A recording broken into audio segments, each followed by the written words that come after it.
Queridos irmãos, queridas irmãs, é uma alegria estarmos novamente no Caminhando Juntos. E desta vez caminharão comigo Sérgio Rodrigues e Maria Fernanda. E nós vamos tratar nessa caminhada sobre a lei do trabalho, uma das leis morais contida em O Livro dos Espíritos. Sérgio, tudo bem? Olá, Jaime, tudo bem? Olá, Fernanda, amigos que estão nos fazendo companhia nesse momento.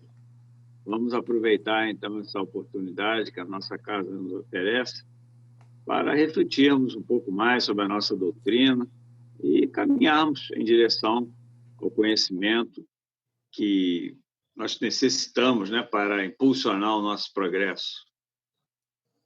E Fernanda, tudo bem, Fernanda? Olá, tudo bem? Tudo bem, Sérgio? Muito bom estar aqui caminhando com vocês novamente.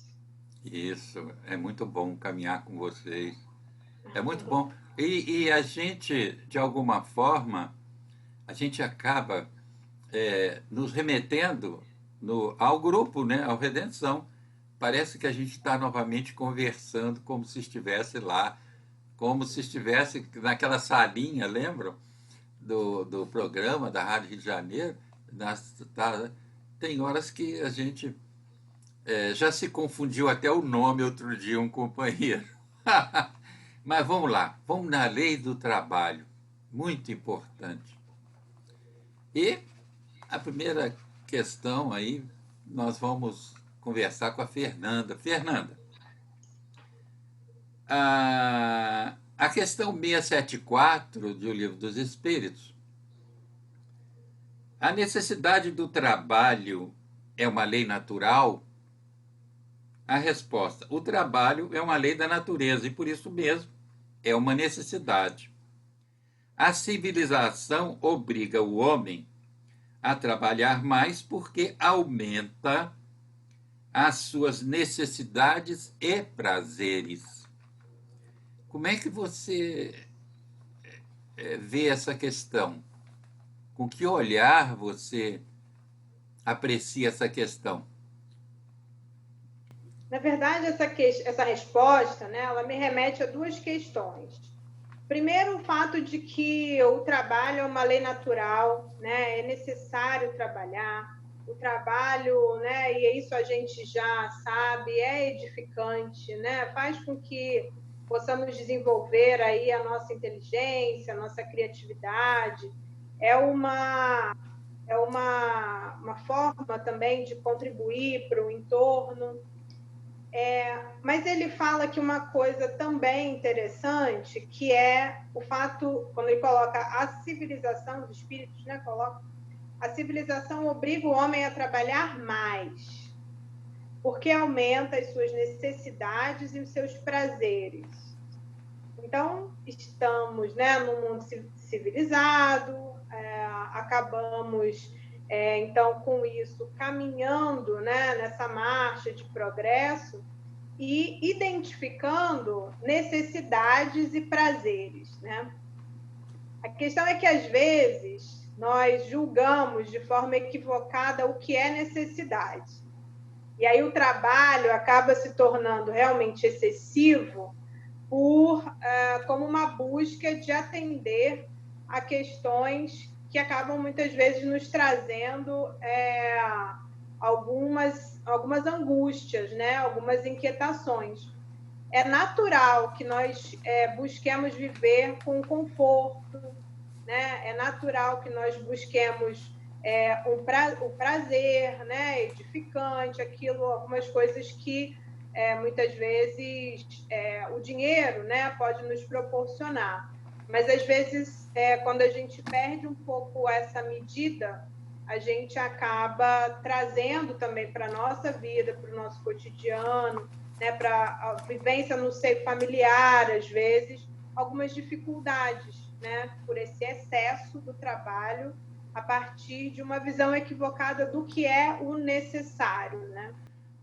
Você falou bem, Fernanda, porque às vezes a gente tem aquilo o de que precisa e se envolve até em dívidas, né?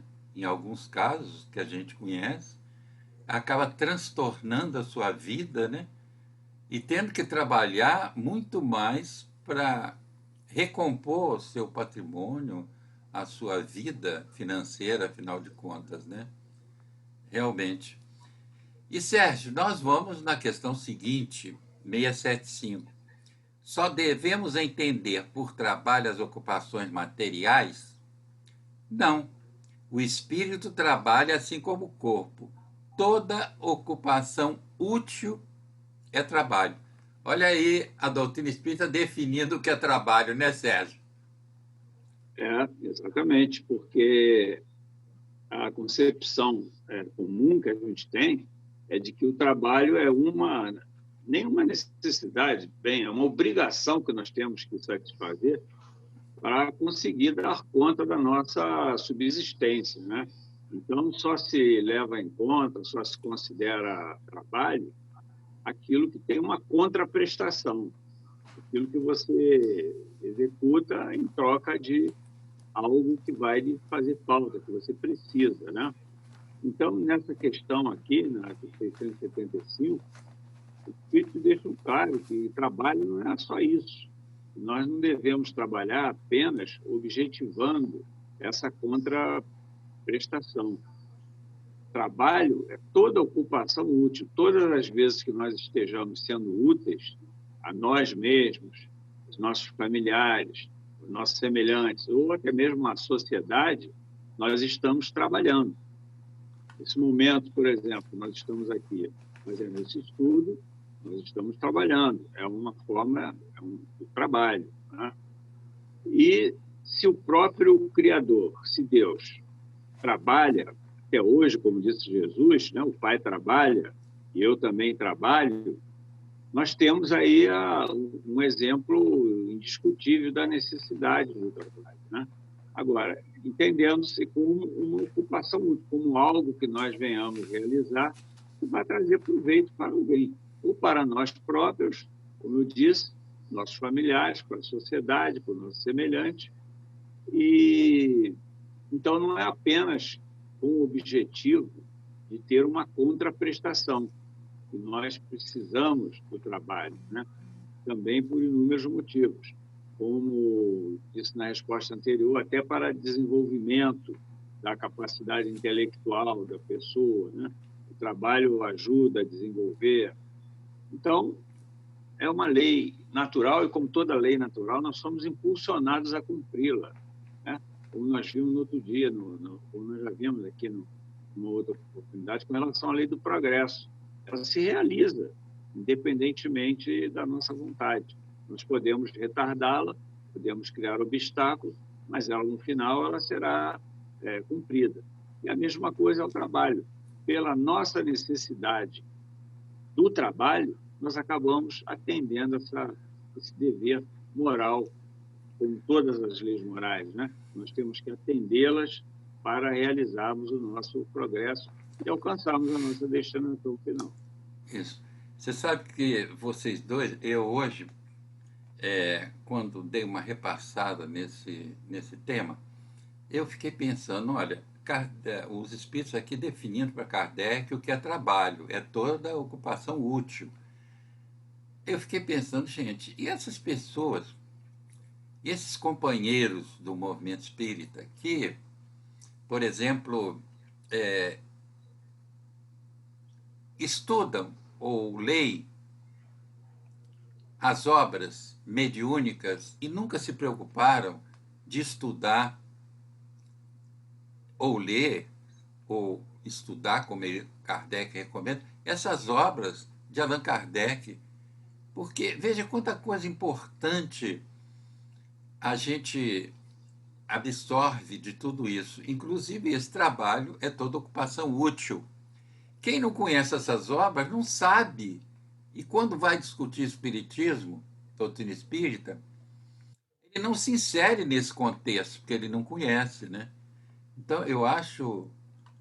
Você não acha, Fernanda, que é Eu fico muito satisfeito, por um lado, é que no Redenção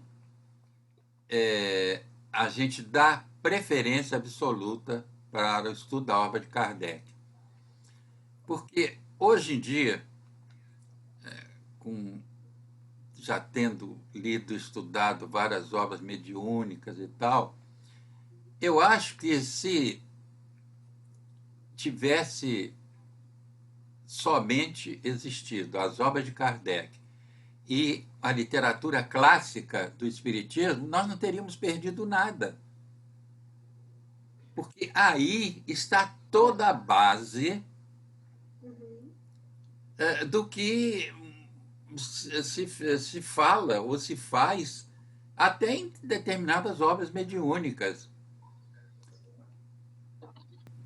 Sim, eu acho, inclusive, até falando, né, pensando aí nas obras mediúnicas, quer dizer, tem dois caminhos, né? A questão de estudar as obras básicas, principalmente dentro exatamente dessa perspectiva, né? Estudar, né? O estudar em grupo, discutir, como a gente tem a oportunidade de fazer nesse momento, é um processo muito enriquecedor, né? Quando a gente começa, por exemplo, esse é um exemplo assim muito palpável, né? Cada um traz uma visão, uma experiência, uma forma de ver. Então, as obras de Kardec já são riquíssimas de conteúdo, né? Isso. Às vezes as pessoas têm dificuldade de, talvez até de contextualizar ou de, numa leitura individual, compreender em maior profundidade, mas são obras de estudo contínuo, né? Porque num primeiro momento a gente vê de uma forma, até pela nossa maturidade, pelo nosso conhecimento. Isso. E depois a gente já numa segunda leitura, um outro momento, a gente já vê diferente. Quando nós estamos em grupo, pessoas diferentes, isso fica ainda mais rico, né, em termos de estudo e das próprias reflexões. Então, se a gente começa, inclusive, a ler outras obras e romances e tal, sem a base, isso muitas vezes nos leva a interpretações equivocadas. Então, isso mesmo. Esse é um primeiro trabalho, né? Esse é um primeiro trabalho assim, de grupo. Vamos estudar. E a gente, de alguma forma, reconhece e conhece quem, numa discussão, está a par desse material riquíssimo de Kardec, né? Que ainda precisa ser melhor conhecido por nós espíritas, né?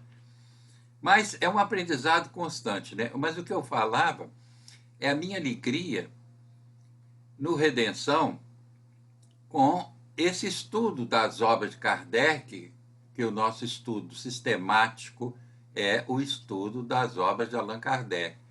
Porque essa base é primordial. Uma pessoa que saia de uma casa que tem esse tipo de estudo, ela leva consigo um conhecimento que ela vai enfrentar qualquer tipo de situação, em qualquer casa espírita, ela vai ter condição de sobrevivência doutrinária, porque ela tem a base. Bom, não é isso, Sérgio? O que você acha? Sem dúvida, né? A obra de Kardec é a base fundamental da doutrina, né? E se você não estiver bem alicerçado nos fundamentos da doutrina, você fica sujeito a receber algum tipo de ensinamento, de orientação totalmente equivocada, totalmente contrária ao que os espíritos e Kardec estabeleceram para a doutrina, né? Então, essa questão das obras mediúnicas, principalmente nos últimos tempos, né, que têm sido lançadas aí em grande quantidade, você pode ler. No Espiritismo não deve ter um index, né? Índex, né? Como o que pode ou o que não pode ler, do que se deve ou o que não se deve ler. Como disse Paulo, né? Posso tudo, nem tudo me convém. Então, mas para você poder fazer essa distinção, poder separar o joio do trigo, você tem que ter a base fundamental. senão você não vai conseguir, você não vai perceber, né? Como muitas obras mediúnicas trazem hoje aí ensinamentos contendo verdadeiros absurdos, se você levar em consideração as obras básicas da doutrina, né? Então, o estudo dessas obras é fundamental. E no Redenção, como você destacou, essa prioridade que a gente dá ao estudo das obras codificadas é fundamental, é muito importante, porque saindo dali, a pessoa que eventualmente deixe o grupo por uma circunstância da vida qualquer, questão de mudança, de qualquer situação, indo para outra casa, ela já vai com uma bagagem que vai fazer, inclusive, com que ela se capacite a avaliar aquela casa, se aquela casa atende, né, às suas necessidades, se aquela casa está realmente conforme a doutrina ou não. Então, é fundamental, realmente, esse estudo, que é também, então, como nós já vimos, um trabalho. E eu acho, sabe, importante o estudo das obras clássicas, dos autores contemporâneos a Kardec e aqueles que seguiram após ele, mas continuando com o processo que ele utilizou, o processo experimental. Leon Denis, Gabriel Delane e tantos outros. No Brasil, eu gosto muito daquele autor do Diálogo com as Sombras, o Hermínio Miranda. Hermínio Miranda é um pesquisador extraordinário, foi um pesquisador extraordinário, né? E, quer dizer, eu acho que essas obras, o conhecimento da obra kardeciana, das obras clássicas, Leon Denis e muitos outros, né, daquela época, eu acho que dá um embasamento que te fortalece intelectualmente e emocionalmente também, para você continuar aprendendo. Mas vamos à questão seguinte para Fernanda. Vamos, Fernanda. Por que o trabalho é imposto ao homem? Resposta: por ser uma consequência de sua natureza corpórea. É uma expiação e, ao mesmo tempo, um meio de aperfeiçoar a sua inteligência. Sem o trabalho, o homem permaneceria na infância intelectual. É por isso que seu alimento, segurança e bem-estar dependem do seu trabalho e da sua atividade. Em compensação, Deus outorgou a inteligência ao que é extremamente fraco de corpo, mas é sempre um trabalho. Como é que você vê essa questão, que eu acho interessante, né, Fernanda? Que o trabalho como instrumento de aperfeiçoamento da inteligência. Aliás, acho que foi o Sérgio que já falou nessa questão, mas eu acho muito importante que a gente toque nela, né? É interessante, né, que a gente possa enxergar o trabalho, né, sob essa perspectiva tão positiva, né, a perspectiva do desenvolvimento, né? E todo mundo, isso já é dito, independente fora, né, do meio religioso, mas o quanto é gratificante quando o seu trabalho é algo que realmente te completa, te faz feliz, e você, então, se dedica ainda mais a se aperfeiçoar com prazer, né? E aí são meios de aperfeiçoamento, né, da inteligência, da criatividade, da capacidade de ter soluções mais rápidas. Então, de promover, impulsionar o progresso, né? Nós estamos vivendo aí a pandemia do coronavírus, né? Do novo coronavírus. E quanta gente está trabalhando hoje de forma totalmente diferente, né? E desenvolvendo formas de trabalho mais seguras, né? Por conta da contingência. Isso. Então, cada um contribuindo de alguma forma com a sua expertise. Quantos cientistas, né? Trabalhando em novos desenvolvimentos. Então, como que a ciência cresceu já, né? E ainda vai crescer nesse período. Tudo isso é fruto do trabalho, né? De alguém que se dedica a uma causa específica, um olhar para uma ciência específica e cria novas soluções e desenvolve novos métodos, ou olha, né, para o seu dia a dia, e isso a gente olha para um laboratório e a gente olha para a nossa casa, né? Todo mundo desenvolveu aí um novo processo. Você deixa o sapato, você limpa em que momento, como que lava a roupa, como que toma banho, como que limpa a mão. E tudo isso é trabalho, né? Como a gente está vendo, e isso acaba nos desenvolvendo em termos de inteligência, né? E contribui também para a coletividade. Então, partindo dessa premissa que tudo é trabalho, né? A gente pode olhar para os benefícios do trabalho, considerando uma vacina, né? Que é o que todo mundo está esperando agora, como o processo do cuidado de casa, né? Do cuidado com o nosso mundo menorzinho, né? Que é da nossa intimidade. Isso.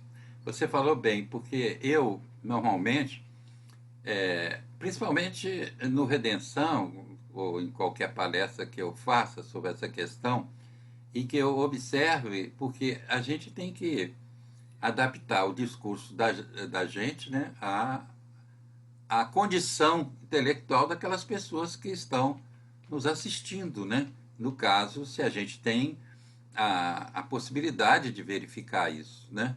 Então, no Redenção, muitas vezes, porque numa reunião pública é uma reunião heterogênea, né? Há pessoas que têm muito conhecimento, têm pouco conhecimento, há pessoas, quer dizer, aí é bem elástica essa condição. Então, eu gosto de dizer que explicar isso, que como é que o trabalho desenvolve a inteligência, para que as pessoas mais simples possam entender também. Porque senão as pessoas simples começam a pensar que o trabalho do COS é só essa questão do cientista, desse trabalho da ciência, dessa coisa mais aprimorada. Mas eu cito até o Redenção, o Salão do Redenção, né? Alguém que vá varrer o Salão do Redenção, porque é um salão grande, não é pequeno, aquela pessoa ela vai procurar varrer aquele salão em tempo mais curto e com um bom resultado, com boa qualidade. É aí que ela está desenvolvendo a inteligência. Por que eu gosto de falar isso? Porque para as pessoas simples entenderem, uma dona de casa, quando está lá fazendo a comida, ela está desenvolvendo a inteligência também. No preparo dos alimentos, todo esse trabalho, ela está desenvolvendo a inteligência, não é? Não é o caso? Ô, Sérgio, Outro dia eu estava fala. conversando com uma moça e ela falou, ela é dona de um restaurante diferente, e aí ela falou que perguntaram para ela qual era o tipo de cozinha dela, como que ela definia, e ela falou que era uma cozinha afetiva intuitiva. Aí o que é isso? É você ver o que tem e criar a partir daquilo alguma coisa diferente. Então Isso. você vê, isso é um exercício muito grande de criatividade, né? Isso. Que é sem ter aquele padrão daquela receita, mas poder criar em cima dos sabores, né? Isso é conhecimento, né? Dos temperos. Então tudo isso é realmente um exercício intelectual importante. Tudo isso é importante. É isso mesmo. Mas nós vamos na questão 678. Nos mundos mais aperfeiçoados, o homem é submetido à mesma necessidade de trabalho? Aí a resposta: a natureza do trabalho é relativa à natureza das necessidades. Quanto menos materiais são as necessidades, menos material é o trabalho. Mas não julgueis daí que o homem se conserve inativo e inútil. A ociosidade seria um suplício, em vez de ser um benefício. E, Sérgio, como é que você vê isso? Como é que você vê essa questão?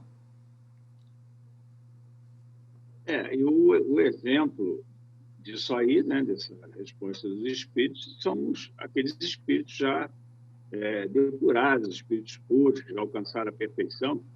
Eles também trabalham, eles não vivem, não têm uma vida no ócio, né?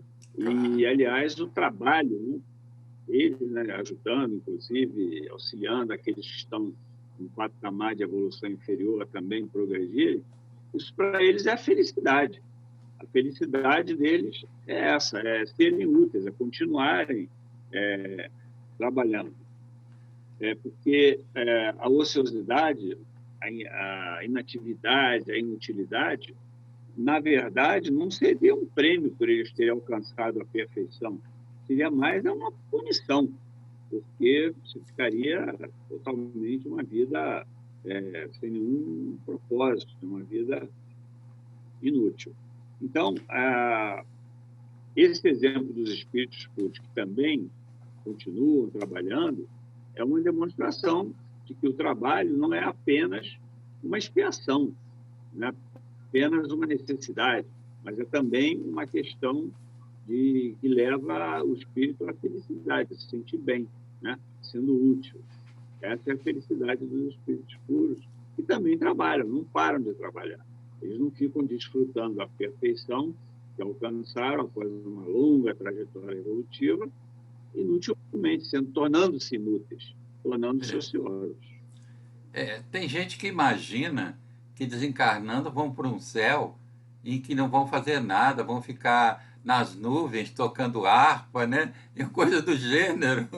O que mais existe do lado de lá é trabalho, né? Atividade útil, né? Quer dizer, ocupação útil. E a coisa é um pouco diferente. Bom, é resultado da cultura que a gente isso. tem, né? Que a humanidade tem há séculos, né? E a própria arte induz a essa ilusão, né? Você quando vê um quadro do céu, chamado céu, o que esse quadro expressa ali? É o anjinho, o anjo sentado sem uma nuvem, com harpa, né? Contemplando o Criador. Você não vê ninguém desempenhando uma atividade útil, uma ocupação útil. Então, tem essa ilusão. E isso, as consequências, a gente sabe, né? Quando chegar no mundo espiritual e ver que não é nada daquilo, né?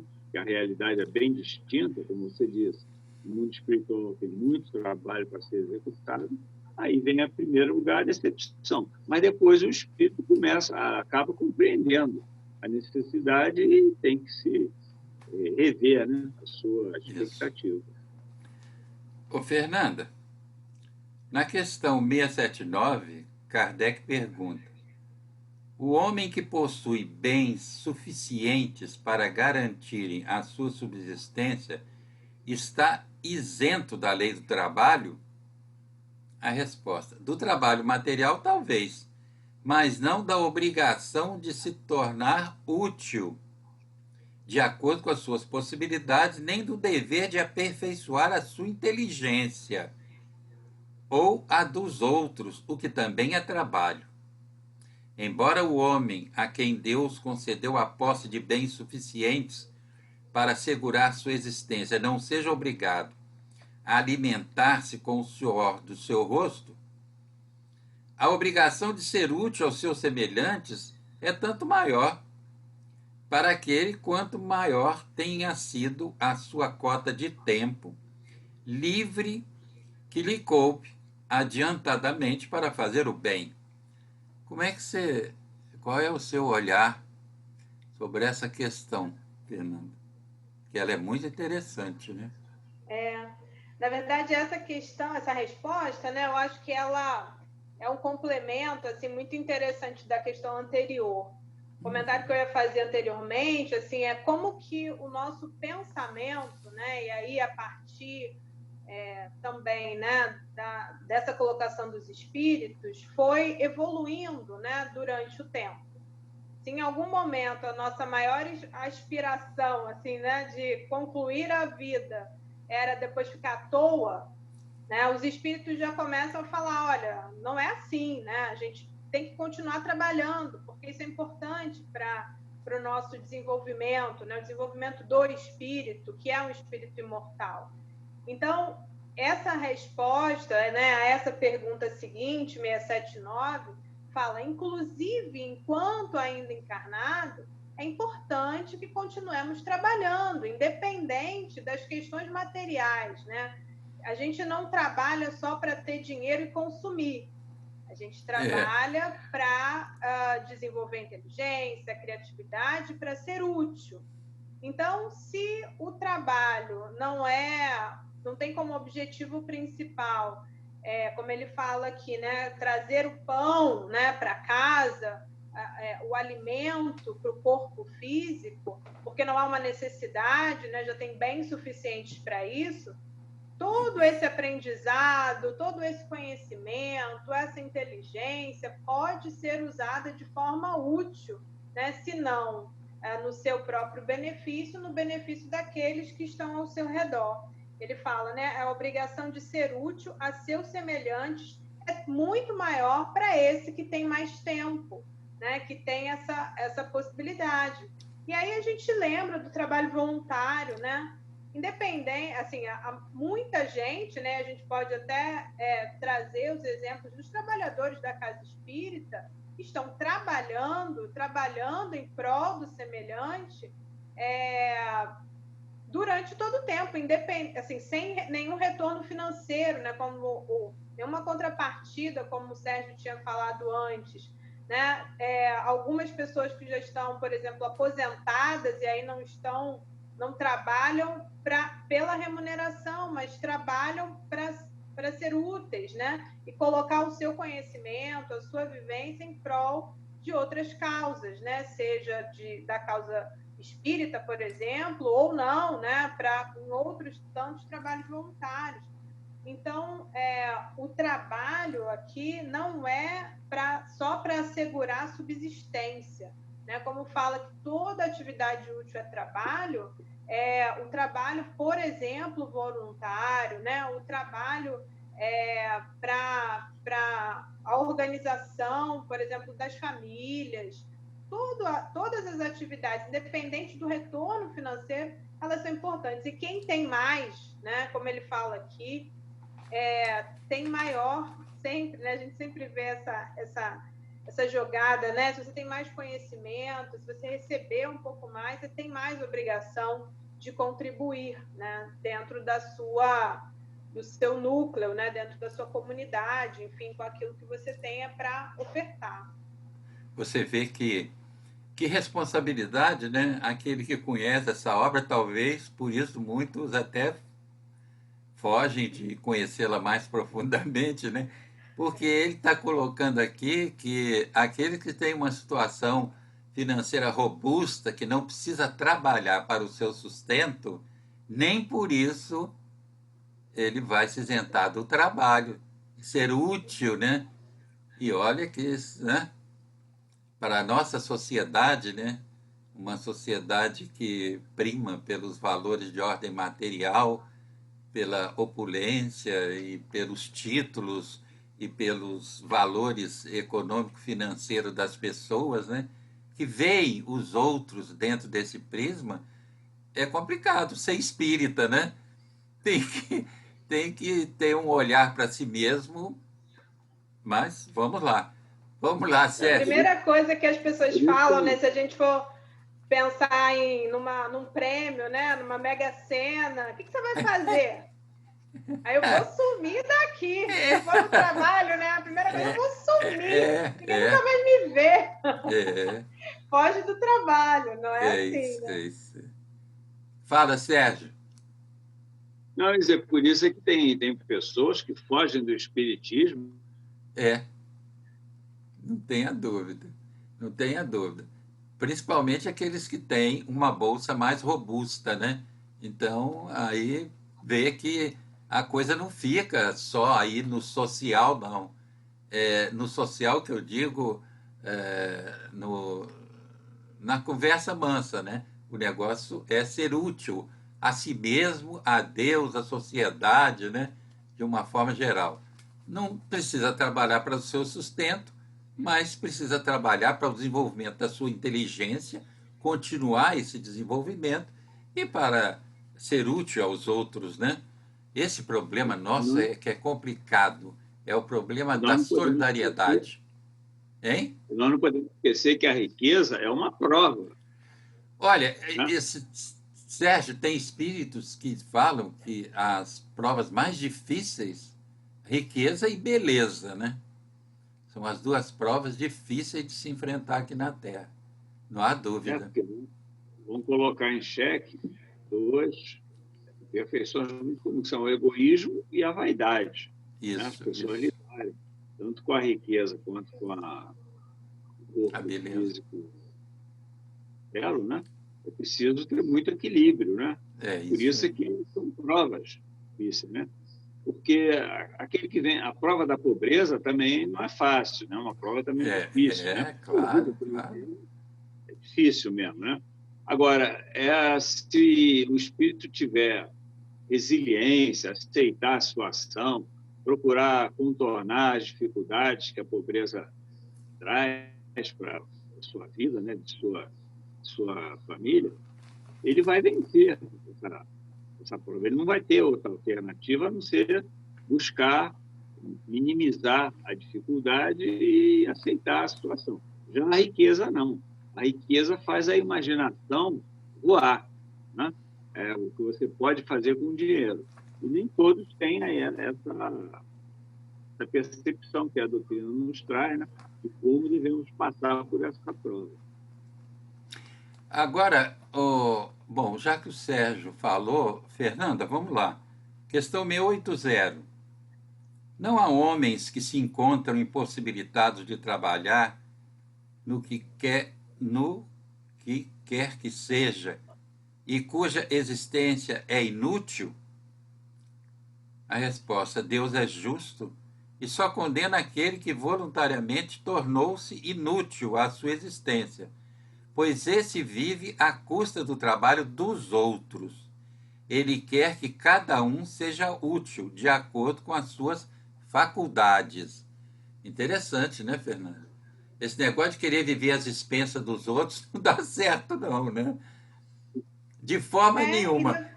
Nem material, nem espiritualmente.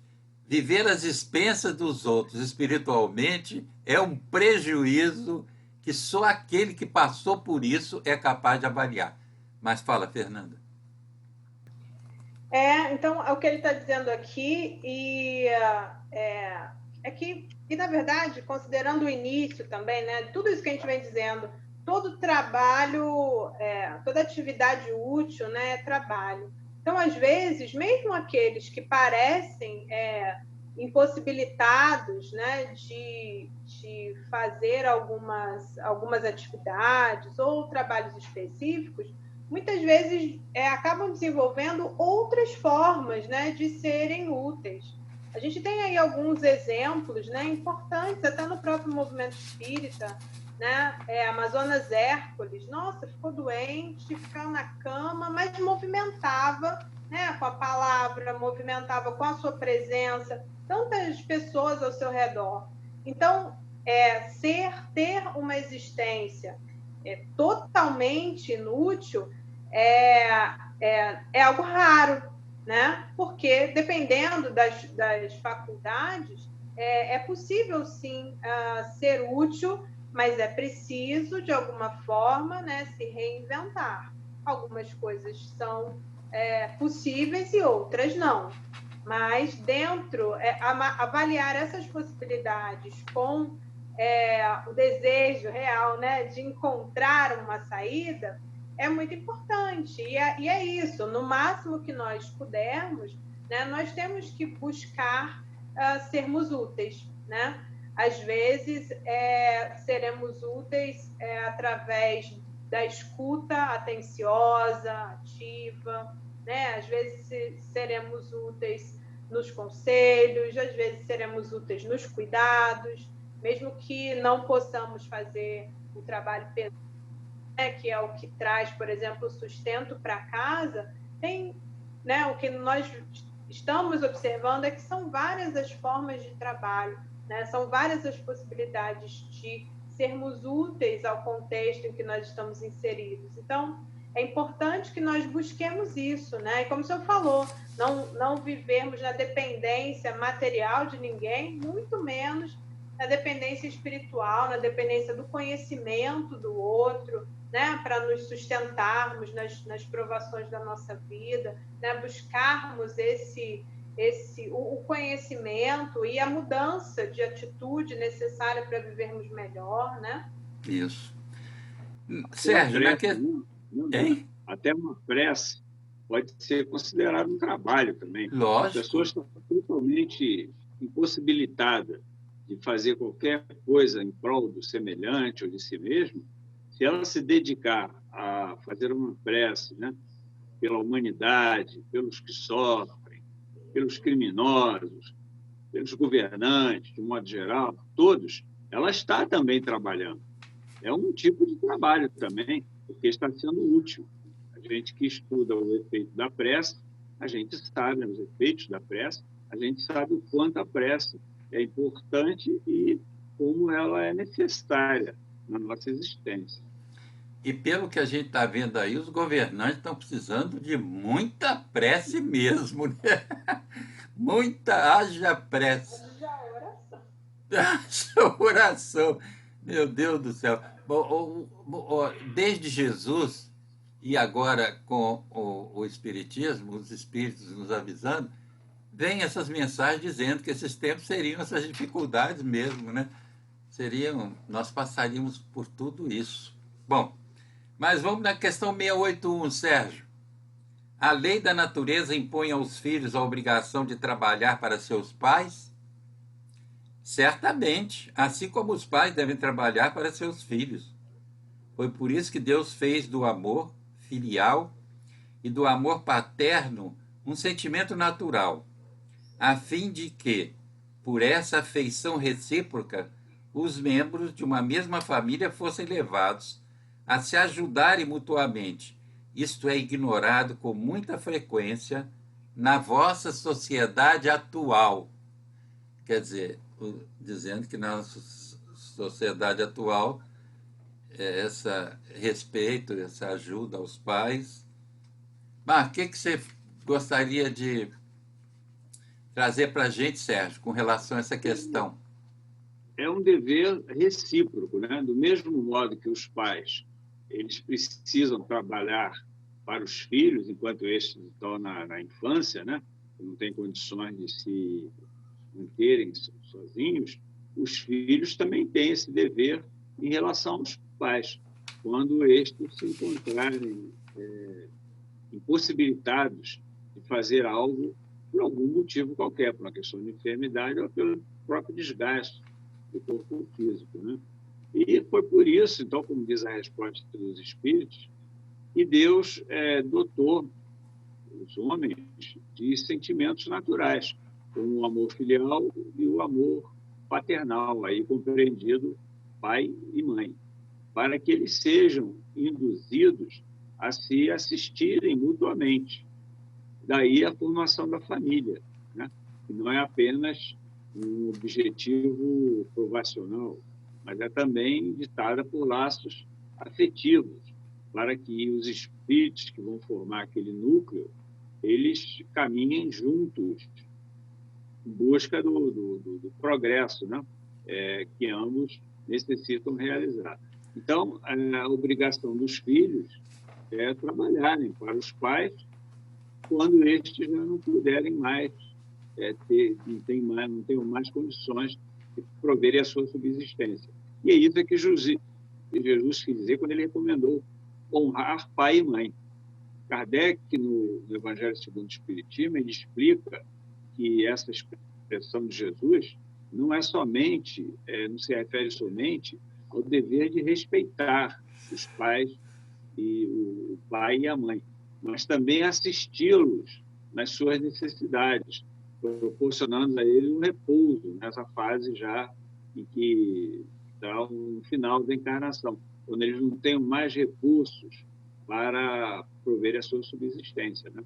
Então, é um dever, né, dos filhos, que precisa ser satisfeito nesse momento tão difícil da vida aqui na Terra, né?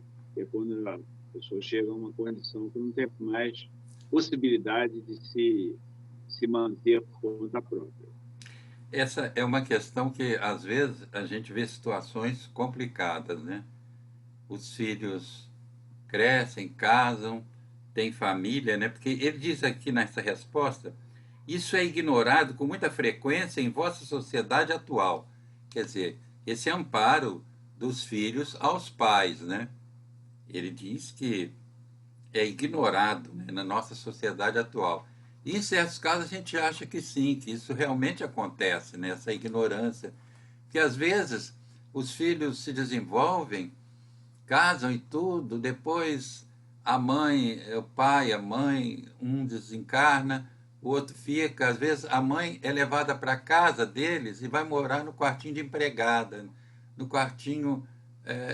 não sei, tem coisas que são tão difíceis de avaliar. Se bem que o mais importante aí é o sentimento que envolva tudo isso, né? Não é só a questão física, material do quartinho, é o envolvimento fraterno, solidário, amorável, é o apoio moral que eles precisam também, não é isso? Fala, Sérgio. Essa recomendação de Kardec, é claro que isso é um princípio geral, né? Como deve ser assim, né? Como deve ser. Mas aí, nesse próprio capítulo do Evangelho segundo o Espiritismo, ele demonstra que muitas das vezes existem circunstâncias que impedem essa existência, como, por exemplo, o passado, né? Que a família é formada também por desafetos do passado. E muitas das vezes, nessa relação de pais e filhos, estão ali escondidos problemas que são trazidos de outras existências e que nem sempre as partes conseguem superar. Então, existe aquela rejeição, muitas das vezes inexplicável, do filho em relação aos pais e abandono dos pais, como você exemplificou aí, eu dá aos pais uma condição de vida muito precária, são reminiscências do passado que estão se refletindo no presente e que é preciso buscar superá-las, mas que nem sempre é possível, nem sempre os espíritos conseguem essa superação, né? Você sabe que eu acho complicado é a questão dos filhos. Quando a gente vai ficando com a idade mais avançada, a gente não tem mais direito. A gente não tem mais direito de pensar, tem que pensar o que eles pensam para atender as necessidades deles. Continua aquele negócio. A gente tem que pensar como eles pensam. Gente, eu estou com 79 anos, eu tenho as minhas ziquezeiras de 79 anos, como todo o idoso que tem as suas dificuldades e tudo, né? Eu não penso mais com a minha cabeça quando eu tinha 18, 19, 20 anos. Não posso pensar. E os filhos, às vezes, não compreendem isso. Acham que a gente não está satisfeito com a situação. Não é. É porque há momentos que a pessoa de idade quer ficar sozinha, quer ficar um pouco tranquilo, não quer sair. Aí eles querem que a gente se divirta, querem levar a gente. Aí a gente, não, eu não vou, não, mas papai, que não sei o que. A gente sabe que é com o maior carinho, e às vezes a gente até vai, para que não fique uma situação muito difícil para eles nem para a gente. Mas às vezes que a vontade era ficar. Eu acho que esse respeito era tão importante, né? A gente respeitando a energia deles e eles respeitando, né, as fragilidades da gente, né? Mas vamos em frente. Limite do trabalho e repouso, na 682, Fernanda. Sendo uma necessidade para quem trabalha, o repouso não é também uma lei da natureza? Sem dúvida. O repouso serve para reparar as forças do corpo e também é necessário para dar um pouco mais de liberdade à inteligência, a fim de que se eleve acima da matéria. Fala, Fernanda. Isso aí tá no seu estilo. Pois é. Então, aqui o que os espíritos destacam é que é importante trabalhar, mas é importante conhecer os seus limites, né? Quais são os limites do corpo, né? Até onde o trabalho é realmente útil e seguro, né? Eu trabalho na área de saúde, uma das coisas que a gente se preocupa, né, considerando as equipes de trabalho, é o quanto as jornadas de trabalho, né, o tempo que o trabalhador está ali dedicado a um cuidado, a uma atividade, esse tempo é um tempo seguro, no sentido do descanso, né? Porque quantos erros graves podem acontecer a partir do cansaço, né? E isso se reflete em várias atividades do nosso dia a dia, né? É preciso, sim, trabalhar, mas é preciso reconhecer os sinais de cansaço do corpo, né? A necessidade de mudar de atividade para, como ele fala aqui, dar essa liberdade à inteligência, né? Processar, inclusive, as vivências, os aprendizados, avaliar as atividades, né? Para ver o que realmente foi importante, o que precisa ser melhorado.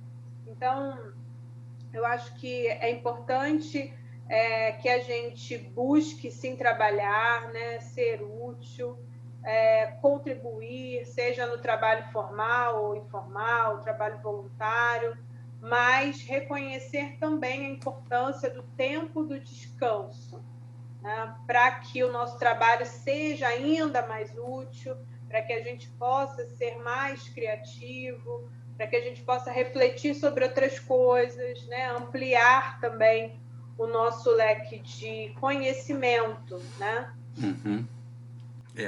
O Sérgio, na 683, qual é o limite do trabalho? O limite das forças. Deus, porém, deixa o homem livre. O que você gostaria de dizer aí, Sérgio, nessa questão? Essa é a questão da exploração do homem pelo homem, né? Porque a sociedade ela traz para o trabalhador, né, a necessidade do emprego. Ele fica ali naquela, muito sujeito à vontade do empregador. Então, isso depende da consciência de cada um, né? E como nós vamos ver mais adiante,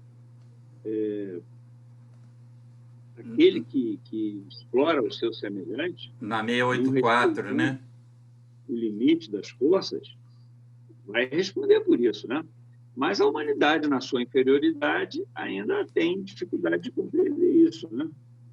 Mas, então, nós temos todo ser humano, todo homem, ele tem liberdade, como em tudo, não só nessa questão, né? O livre-arbítrio é pleno.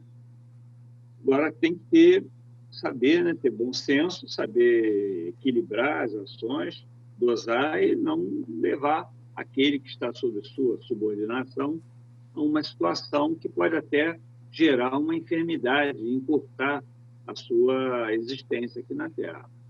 Certo. Quer dizer, aí a gente vê a responsabilidade do empregador espírita, não é? O empregador, o empresário e o empregador, no caso do trabalho doméstico também, né? Não querer escravizar aquela pessoa que trabalha na casa da gente, né? Como é que a Também gente... saber respeitar, né? E os direitos trabalhistas, tudo isso, né? Quer Reconhecer dizer... que essa pessoa também tem as mesmas dificuldades, né?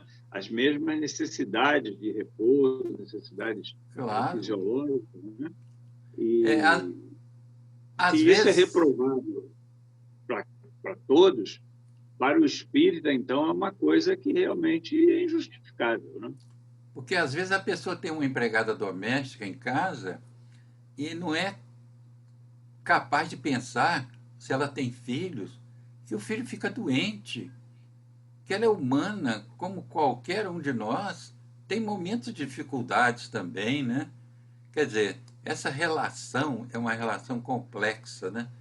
E que nós espíritas, né, empregadores e os empresários espíritas precisam se acomodar aqui às condições propostas pela doutrina, né? Que essas condições são importantes, né? Bom, mas Fernanda, fala, Sérgio, você quer falar? Não, sem dúvida o que você está falando, né? E porque o empregado ele também tem os seus imprevistos que acontecem na sua vida, Lógico, né? Na lógico. sua existência, né? E a tendência na nossa interioridade é ver sempre dar importância, valorizar a nossa dificuldade, não a dificuldade do próximo, achar que é uma coisa, uma bobagem que pode ser superada facilmente. Então, é difícil. Mas é para isso, é para a gente ir trabalhando essas circunstâncias que nós estamos aqui na Terra, né? Tem empregador que vê o seu empregado em condição tão inferior que, por exemplo, no caso do empregado doméstico, ele entra dentro de casa e não cumprimenta o empregado ou a empregada. Que isso? Né? É um ser humano que está ali. Gente, está ganhando sim, está ganhando pelo que faz e deve fazer bem feito o que faz, mas era um ser humano como qualquer um de nós. Tem sentimento, tem dor, tem sofrimento, tem dificuldade, ama, sofre, tudo isso. E como é difícil às vezes ver, Ele está avaliar. Hein? tá vendendo a força do trabalho, não o respeito, Isso, né? isso, isso, Não isso. a sua dignidade. Isso É isso mesmo, que tem que Sérgio. entender. Isso mesmo. Falou e disse, Sérgio. Não está vendendo a sua dignidade, o seu respeito, não. Está vendendo o seu trabalho. Pô, você não cumprimentar uma pessoa quando. Pô, peraí, né? Eu acho importante que a gente cumprimenta quando a gente entra num elevador, um assessorista, ou que trabalho danado aquele, né, menino? Ficar o dia inteiro lá, naquele sobe e desce, aturando esse público difícil que é a nossa humanidade atual, né? Poxa, a gente quando entra deve dar um bom dia, porque um bom dia que a gente dá um trabalhador desse nessa hora, saído do coração mesmo, vai ajudá-lo a levar aquele dia difícil, que talvez venha à frente uma situação difícil que ele enfrente, mas às vezes ele está preparado por aqueles bons dias que ele recebeu e que alegrou e o fortaleceu, né? Bom, mas vamos lá, Fernanda. O homem, na questão 685, o homem tem o direito de repousar na velhice? Sim, pois está obrigado ao trabalho apenas de acordo com as suas forças. Agora, a 685A, continuando. No entanto, que fará o velho que devia ser o idoso, né? Velho. Aí eu já estou defendendo o meu lado, né?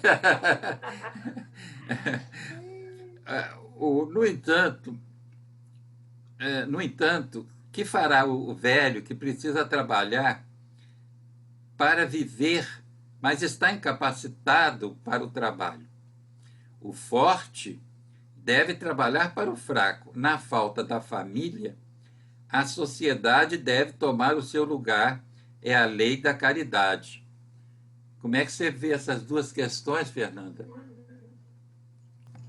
Eu acho que são questões nas quais a gente precisa evoluir, né? Eu acho que são coisas nas quais a gente precisa, talvez, aprimorar aí a nossa forma de ver e de pensar, né? Principalmente quando fala que na falta da família, né, diante de um idoso que precise trabalhar, a sociedade deveria amparar, né, como um exercício aí de caridade. A pergunta anterior fala que o idoso deve ter esse direito, né, ao descanso, já que o trabalho, como se coloca nos itens anteriores, deve ser exercido no limite das forças, e aí se já não tem forças, né, que não trabalham. Mas a questão que fica é como garantir a subsistência, então, né? Já que não se pode trabalhar. E aí acho que a gente volta a algumas coisas que vocês já falaram, né? Como a importância da família, dando suporte a esse idoso, né? Dentro, até considerando a própria colocação dos espíritos, né? Lá naquela pergunta 681, falava que muitas vezes esse suporte não acontece na atualidade, né? E hoje a gente vê muitos idosos que acabam eles, né, sustentando a família e as Isso. gerações seguintes por conta, né, das suas aposentadorias e tal. É, Então, assim, isso é também uma necessidade aí de aprimoramento dessas relações até familiares, né? É também uma construção assim do tempo e que na qual a gente precisa pensar, né, em como essas relações se estabelecem, visando a independência mesmo dos indivíduos, né? Para que você não tenha filhos e netos dependentes daquele idoso, por exemplo, né? Mas isso passa por uma questão, então, né, de educação, passa por uma questão de organização da família e passa também por uma questão, como fala aqui, da organização da sociedade, né? Para que na ausência desse suporte familiar ou dessa organização, a sociedade possa dar conta disso. Hoje, o que nós conhecemos de, por exemplo, instituições que abrigam, né, acolhem idosos que não têm grandes possibilidades materiais, muitas vezes nós vemos que o ambiente é muito precário, né?